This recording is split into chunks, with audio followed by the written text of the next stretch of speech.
আদর করিয়া মানুষ আল্লাহ বানায়া কেমনে দেহে বা জাহান্নামে ফেলায়া। এখন আমি আলোচনা করব সর্বশেষে যে মানুষটি জান্নাতে যাবে তাকে নিয়ে, সেই মানুষটিকে নিয়ে আলোচনা করব। আপনারা সবাই মনোযোগ দিয়ে আমার কথাগুলো শুনবেন। আশা করি আমার কথার কারণে আপনার হেদায়েতে পৌঁছতে পারে। এমনও হতে পারে আমার কথাটাই আপনার হেদায়েতের একটা রাস্তা। শোনো, রব্বুল আলামিন ফেরেশতাকে ডেকে বলবেন, ও ফেরেশতা যাও যাও, আমার এই গুনাহগার বান্দাটিকে জান্নাত এবং জাহান্নামের মাঝ বরাবর রেখে দিয়ে আসো।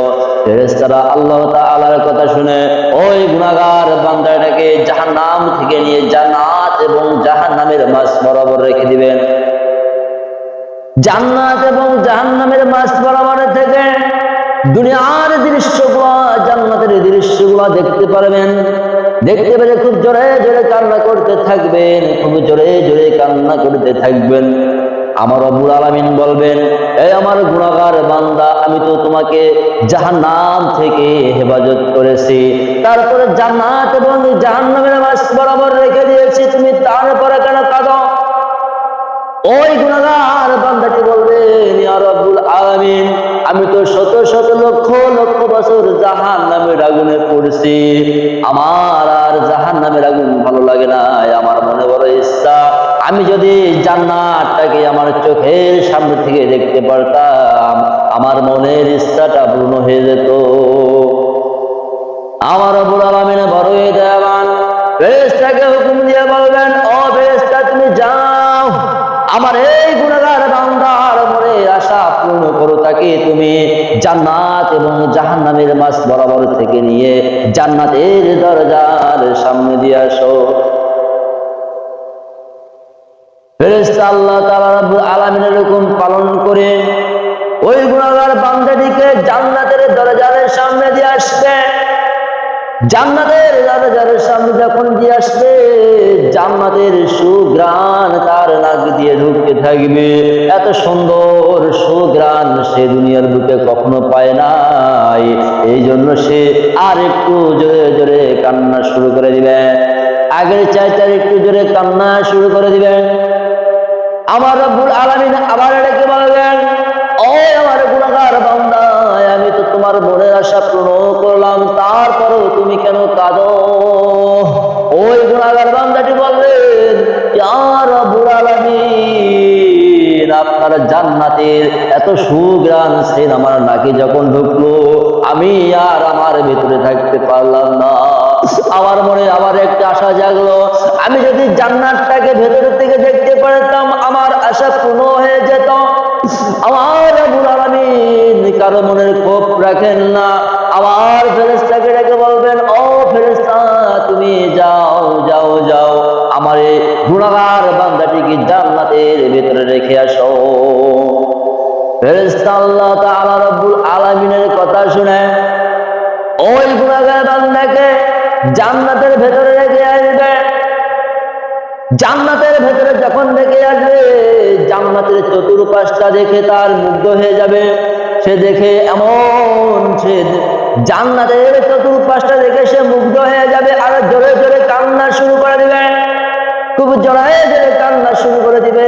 রব্বুল আলামিন বলবেন, ওই আমার গুনাহগার বান্দা, আমি তোমাকে সর্বপ্রথম জাহান্নাম থেকে হেফাজত করে জান্নাত এবং জান্নাতের মাঝ বরাবর রেখে দিয়েছি, তারপরে তোমাকে জান্নাতের সামনে রাখলাম, তারপরে তোমাকে জান্নাতের ভেতরে রাখলাম, তারপরে তুমি কেন কাঁদো? লোকটি বলবে, ইয়া রাব্বুল আলামিন, আমি তো কখনো জান্নাত দেখি নাই, আমি তো কখনো জান্নাতে যাইতে পারি নাই, লক্ষ লক্ষ বছর জাহান্নামের আগুনে পড়েছি। আমার মনে বড় ইচ্ছা, আমি যদি জান্নাতের মাঝখান থেকে চতুর্পাশটা ঘুরে ঘুরে দেখতে পারতাম, আমার মনের আশাটা পূর্ণ হয়ে যেত। আমি কথা দিলাম আমি জান্নাতের কোনো নাজ নিয়ামত ফল ধরব না, আমি কোনো কিছু শুভ না, শুধু জান্নাতের মাঝখান থেকে একবার জান্নাতটা ঘুরে ঘুরে দেখব। আমার রব্বুল আলামিন বললেন, ওই আমার গুনাহগার বান্দা, আমার জান্নাতটা বুঝি তোর খুব পছন্দ হয়েছে? ওই গুনাহগার বান্দা বলবেন, ইয়া রব্বুল আলামিন, শুধু পছন্দ হয় নাই, এত সুন্দর জান্নাত তোমার আছে, আগে জানলে পাপাচারে লিপ্ত হতাম না। আমার রব্বুল আলামিন আবার ফেরেশতাকে হুকুম দিয়ে বলবেন, ও ফেরেশতা, যাও যাও, আমার এই গুনাহগার বান্দাটাকে জান্নাতের মাঝখানে রেখে দিয়ে আসো। ফেরেশতা আল্লাহ তাআলা রব্বুল আলামিনের হুকুম পালন করে ওই গুনাহগার বান্দাটিকে জান্নাতের মাঝখানে রেখে দিয়ে আসবে। জান্নাতের মাঝখান থেকে ওই গুনাহগার বান্দাটা চতুর্পাশে দেখবে, চতুর্পাশে দেখে মাটিতে গড়াগড়ি খেয়ে কান্না শুরু করে দিবে, হাওয়াও করে কান্না শুরু করে দিবে, যে কান্নার কোনো শেষ থাকবে না। তার কান্নার কারণে গলা ফুলে যাবে, এমন ধরে চিৎকার করবে, মুখ দিয়ে রক্ত উঠে যাবে। এইবার রব্বুল আলামিন বলবেন, আমার গুনাহগার বান্দা, আমার জান্নাতটা বুঝি তোর কাছে খারাপ লেগেছে, পছন্দ হয় না?